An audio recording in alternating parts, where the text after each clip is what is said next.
niulize tu nyinyi kamati yote. Huyu safe akitoka pale Rube kutoka saa 3, saa 4 mpaka saa 7 usiku. Nani ako safe akitoka pale akicross hivi? Hakuna mtu ako safe, ni kweli? Every day nikiwa job pale usiku, mtu anakuja manzee amepigwa panga ya kichwa. Na ni nani? Si polisi ampiga panga ya kichwa, ni vijana. Ni ukweli? Mama amechukuliwa bag na simu yake, amedongwa kisu. Si polisi, ni vijana. You understand? But ni kijana anakuja kwamba mpaka anaua customer yake ya kesho. Sasa afadhali uibie mtu simu alafu kesho tena anunue nyingine tena kuja uchukue. Anaua mpaka customer. Sawa?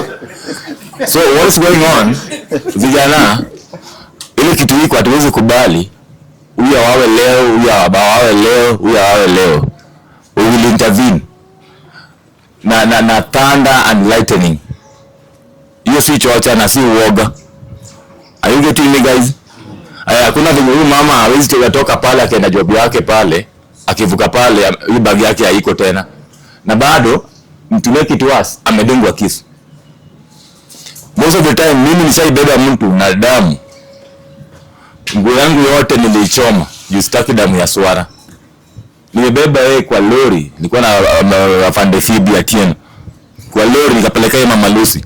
Kama nobody was willing to carry him. Na ni mwizi amekuwa akisumbua watu pale. Sawa? Alafu bado pale huyo mwizi amemadwa pale.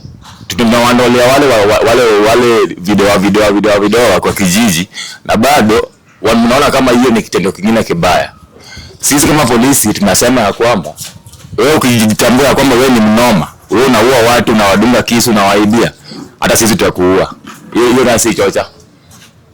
Wallahi billahi. So what we are saying is, you guys be good, we be good. Huyu wameletea watu wangapi usiku baba yao?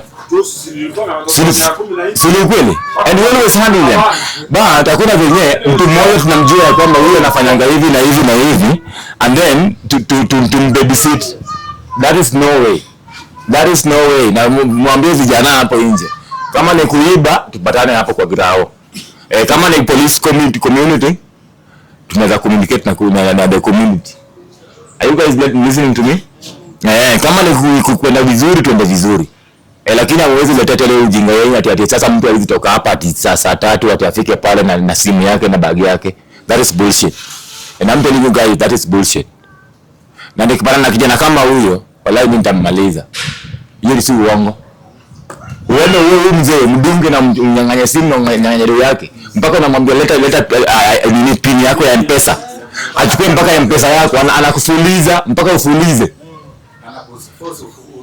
Utransfer pesa na ufulize, alafu sasa mimi nikuje nicheke na yeye. Hiyo ni uongo hiyo. Hiyo ni uongo. Sasa afande